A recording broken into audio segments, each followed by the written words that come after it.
ஆண்டவரும் இரட்சகருமாகிய இயேசு கிறிஸ்துவின் அன்பான நாமத்தினாலே இந்த நாளிலும் உங்கள் ஒவ்வொருவரையும் வாழ்த்தி கர்த்தருடைய ஜீவனுள்ள வார்த்தையின் மூலமாய் உங்களை சந்திப்பதில் நான் கர்த்தருக்குள் மகிழ்ச்சி அடைகின்றேன். மத்தேயு 16:24. அப்பொழுது இயேசு தம்முடைய சீஷர்களை நோக்கி, ஒருவன் என்னை பின்பற்றி வர விரும்பினால் அவன் தன்னைத்தான் வெறுத்து தன் சிலுவையை எடுத்துக்கொண்டு என்னை பின்பற்ற கடவன். Matthew chapter 16 verse 24. Then Jesus said to his disciples, If anyone desires to come after me, let him deny himself and take up his cross and follow me. Amen. கர்த்தருடைய நாமம் மகிமைப்படுவதாக.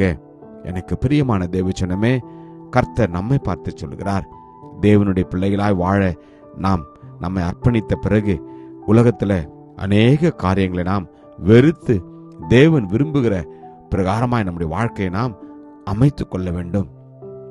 ஆம், கர்த்தருக்கென்று வாழ நம்மை நாம் அர்ப்பணிக்கின்ற பொழுது தேவ வார்த்தையின்படி வாழ அவர் விரும்புகின்றார். எனவே நாம் உலகத்துல அநேக காரியங்களை வெறுக்க வேண்டும் என்று ஆவியானவர் விரும்புகின்றார். தீமையை நாம் வெறுத்து விட வேண்டும். வீண் சிந்தனைகளை வெறுக்க வேண்டும். வீண் மாயைகளை வெறுக்க வேண்டும். தீயோரின் வழிகளை வெறுத்து விட வேண்டும். அந்தரங்க காரியங்களை வெறுத்து விட வேண்டும். லௌகீக இச்சைகளை நாம் வெறுத்து விட வேண்டும். கரைப்பட்ட வஸ்திரங்களை நாம் வெறுத்து விட வேண்டும். இன்னும் தேவனுக்கு பிரியமில்லாத அநேக காரியங்களை நாம் வெறுத்து வாழ வேண்டும் என்று கர்த்தர் விரும்புகின்றார். ஆம், கர்த்தரில் அன்பு கூறுகிறவர்களே, தீமையை வெறுத்து விடுங்கள் என்று வேதம் சொல்கிறது. தீமை தேவனுக்கு பிரியமில்லாத ஒரு காரியம். நம்முடைய வாழ்க்கையில அநேக நமக்கு தீமைகளை செய்திருக்கலாம். ஆனால் வேதம் சொல்கிறது, தீமை செய்கிறவர்களுக்கு நாம் நன்மையை தான் செய்ய வேண்டுமாம். கர்த்தர் நமக்கு எப்படி எல்லாவற்றையும் மன்னித்தாரோ அதே விதமாய் நாமும் மன்னித்து அவர்களுக்கு நன்மையை செய்ய நாம் பழகுவோம். உங்கள் அன்பு மாயமற்றதா இருப்பதாக. தீமையை வெறுத்து நன்மையை பற்றி கொண்டிருங்கள் என்று கர்த்தர் சொல்கிறார்.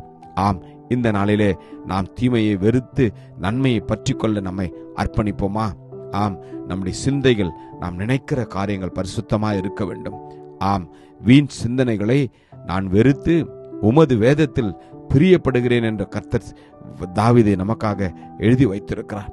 வேதத்தில் நாம் பிரியமாக இருக்கின்ற போது அவையே நம்முடைய சிந்தையா இருக்கும். அவையே நம்முடைய வார்த்தைகளா இருக்கும். தேவனுடைய வார்த்தைகளை தான் நாம் அதிகமாய் சிந்திப்போம். அவைகளைத்தான் நாம் அதிகமாய் பேசுவோம். அநேகருக்கு ஆறுதலாய், அநேகருடைய காயங்களை ஆற்றுகிறதாய் நம்முடைய வார்த்தைகள் நிச்சயமாய் இருக்கும். ஆம், வீண் மாயைகளை பற்றி கொள்கிறவர்களை நான் வெறுத்து கர்த்தரையே நம்பியிருக்கிறேன் என்று வேதம் சொல்கிறது.